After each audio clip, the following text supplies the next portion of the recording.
Hello everyone. Ngasi yamna haraw lumida mo oire aigi mamangda ngasi fresh vegetables ngata ngai leire. Ado ngasi fresh vegetables singsidi aigi mamangda da happy bang kuna matudi aigi garden degi khondegi lopa hekpa posai ngata ne ado ngasi gisina ikhonde amatta yaure sidi Manipur degi fresh oina kubira aba pot yora aba pot ngata ne ado hajik season webegi makal sore machal sore hai tare yambadi nate adugo khara chara mamam nena aigi kaino je item kaino se quantity si yambadi nate adu so machal suna ba hai tare khara aigi popi man happy apane ado ai pochin ji kai kaino hai tare ngira ka je first koi haje Manipur gi season gi Yongchak leire Yongchak sidi yam re Yongchak sidi khuyam amne do frozen khara tawrani aduga kaino tawre mayam da so khara yen grani aduga khoi chana ba so khara thamani fresh oina do si hawai kai mami ma country si kai pong kuli hawai da pong hawai da kaino ko bani ka hawai bi leire khoi ai gi khon dei lokhi ba hawai bi do na chuk chuk chaw le khoi sai gi maru be sina Manipur gi hawai bi leire yen deng khara leire dege sina marui kenoni charane nakupi napakpi tino mana de jende maru su yaure sida thajindui ne si saruk se thajilani gena jeli yaure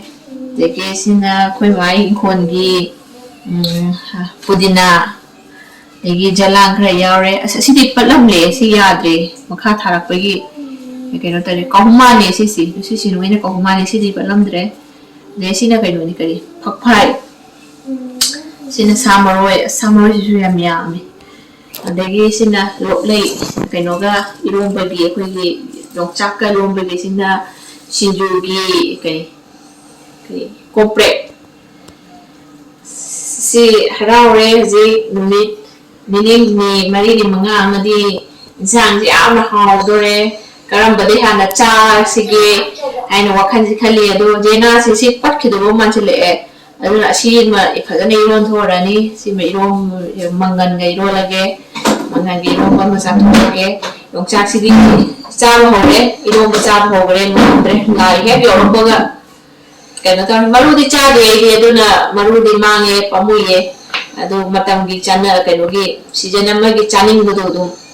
ada Yongchak sidi loglai ke iromba chathokre aluga Europe kan nang gitre asini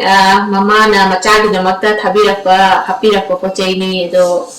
mama ri heba kana sulaiti haiba tare amon dhara gadi mama na su macha singi ai ma khate gi wari nati ko si macha singi damakta mama singi ne kaya mati khanbi nusi heba do sini degi masa singi damakta mama singi na kaya khanbi nusi ha do pot piapagi na ta ko la na le be na mo khoi na wakhan do khanbi do adugo tharoi happy hotre nungai te na haye tharoi do hoi chumsu chume fresh oina lapane na tharoi do ya ni ya baza ne shinding singi trabo ko hai gi trabo hai tare adu hairam magadi ko aina hairam magadi keno toram dom de ba do kauri haye koi mana so tharoi do charam tang happy ramadi pharam ga dom ne nungai te haye ne phalo no matung na ne chara dom ni tharoi sidin hai gre adu se so kari mangan ga piu kang su asari kuire chagi daba se yang kuire cha daba ko se yana yeli makang masare noglei Yongcha saure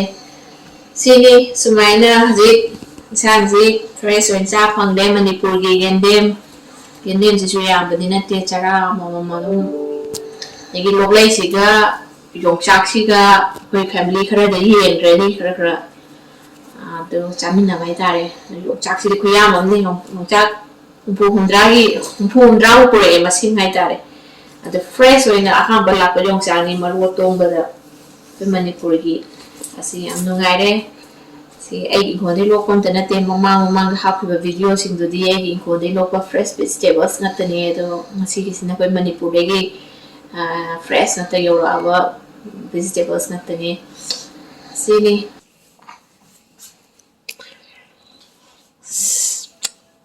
Matel singsi hawdore ai pupopi imana ai gidamakta machal suna yambadi natte machal suna kara hapire vegetables natani sina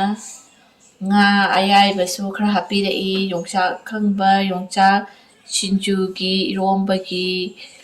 dagi as kangde chamana adugi akangbagi product na ama leikre aduga sina atek pangatani si sindi machal suna hai tare season amagi makhal mathen ekhoi na chaba phangjadabado ado thabagi mara kai ge yawbusu khara yawre sida ima de henba kanasu leite da imana popi ima de henba kanasu leite mayamgidi khangdre aigidamak oinadi ichegi imagadi henba kanasu leitre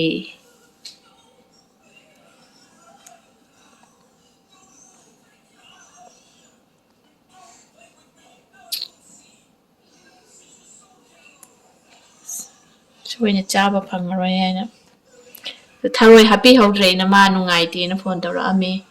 tharoi charam happy hodre taidi noina khara hakraga haire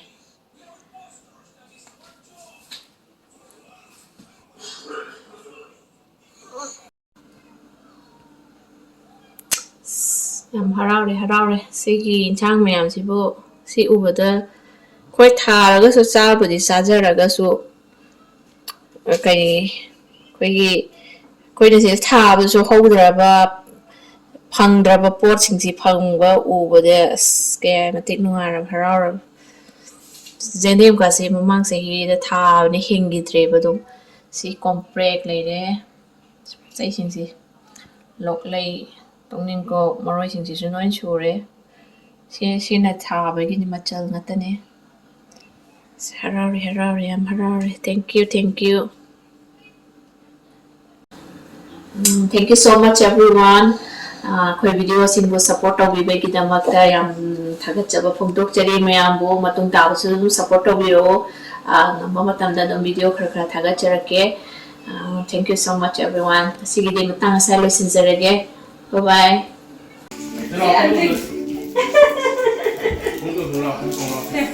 ai me thapiro sida asai mo thapiro khang ja san lo thokane to lo phok lo phok de ngaro